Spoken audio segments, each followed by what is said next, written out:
பஞ்சு போல் ரொம்ப சாஃப்டாக எல்லாருக்கும் பிடிச்ச டேஸ்ட்டில் ஒரு வித்தியாசமான மில்க் பால் எப்படி செய்யுதுன்னு இன்றைக்கி பார்க்க போகிறோம். வாங்க வீடியோக்குள்ளே போகலாம். தேவையான பொருட்கள் டிஸ்கிரிப்ஷனில் கொடுத்துருக்கேன், பார்த்துக்கங்க.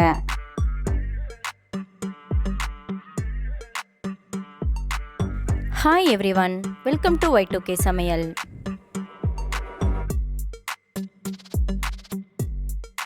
ஒரு பேனில் 1/2 கப் கார்ன்ஃப்ளவர், 3 டீஸ்பூன் சுகர்,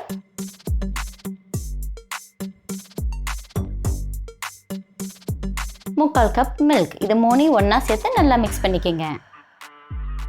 நான் சொன்ன அளவுக்கு சுகரை ஆட் பண்ணிங்கன்னா ஸ்வீட் அளவாக தான் இருக்கும். உங்களுக்கு ஸ்வீட் கொஞ்சம் எக்ஸ்ட்ரா வேணும்னா 2 டீஸ்பூன் சுகரை எக்ஸ்ட்ரா ஆட் பண்ணிக்கோங்க.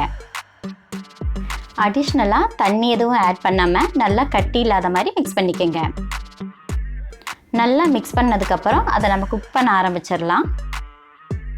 குக் பண்ணும்போது அடுப்பை லோ ஃப்ளேம்லேயே வச்சு குக் பண்ணுங்கள்.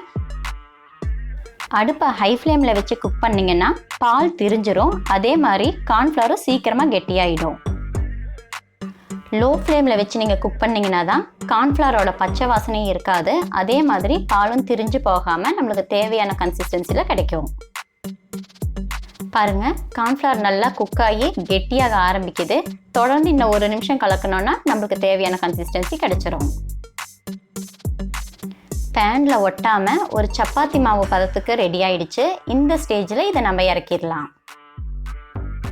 ரூம் டெம்பரேச்சர்லேயே ஒரு 5லேருந்து 10 நிமிஷம் போல் அதை ஆற விட்டுறலாம். மாவு நல்லா ஆறணுன்ற அவசியம் இல்லை.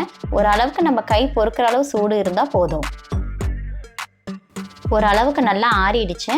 இப்போ இதை நம்ம பூரிக்கு மாவு பிசைகிற மாதிரி நல்லா ப்ரெஷர் கொடுத்து டைட்டாக பிணைஞ்சிக்கலாம்.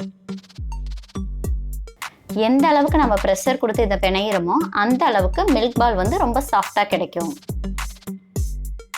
நல்லா பிணைஞ்சதுக்கப்புறம் நம்மளுக்கு தேவையான சைஸில் குட்டி குட்டி பாலாக ரெடி பண்ணி வச்சுக்கலாம். மாவை பால் மாதிரி உருட்டும் போது ரொம்ப டைட்டாக உருட்டாமல் நம்ம ஜாமுனுக்கு எப்படி மேலால் உருட்டுவோமோ அந்த மாதிரி உருட்டிட்டிங்கன்னா போதும். அவ்வளோதாங்க, ரொம்ப டேஸ்டியான மில்க் பால் ரெடி. பார்க்குறக்கே ரொம்ப சாஃப்டாக இருக்குல்ல? இந்த சாஃப்டான ரெசிபியை நீங்களும் ட்ரை பண்ணி பாருங்கள். இந்த சேனலுக்கு நீங்கள் இதுதான் ஃபஸ்ட் டைம்னா சப்ஸ்கிரைப் பண்ணுங்கள். மறக்காமல் பக்கத்தில் இருக்க பெல் ஐக்கனையும் கிளிக் பண்ணுங்கள். ஃபைனலாக இது கூட தேன் இல்லைன்னா சாக்லேட் சிரப் ரெண்டில் ஏதோ ஒன்று ஆட் பண்ணினீங்கன்னா டேஸ்ட் ரொம்ப தூக்கலாக இருக்கும். இந்த ரெசிபி உங்களுக்கு பிடிச்சதுன்னா லைக் பண்ணுங்கள், ஷேர் பண்ணுங்கள், கமெண்ட் பண்ணுங்கள். மறக்காமல் சப்ஸ்கிரைப் பண்ணுங்கள். மறுபடியும் இன்னொரு ரெசிபியில் பார்க்கலாம். Thank you.